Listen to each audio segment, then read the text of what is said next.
नमस्कार जय जगन्नाथ। काली आम जाइलु आम ओडिशार तृतीय श्रीक्षेत्र नीलगिरी रथ देखा सबुआड़े 16 तारिख रथ किंतु ये आमर 2 दिन हुए 17 आउ 18। तो काली 17 तारिख थी आम सब जाइलु एमती किशोर भाई हितेश भाई सत्य भाई आउ दीदी मैंने आम सब जाइलु।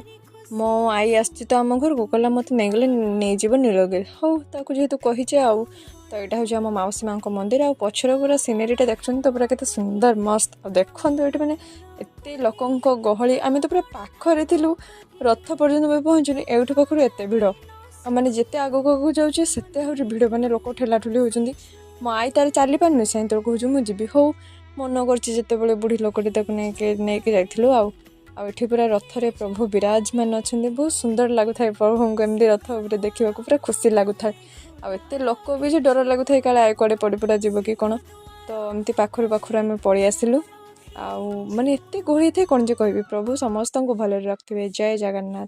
Thank you.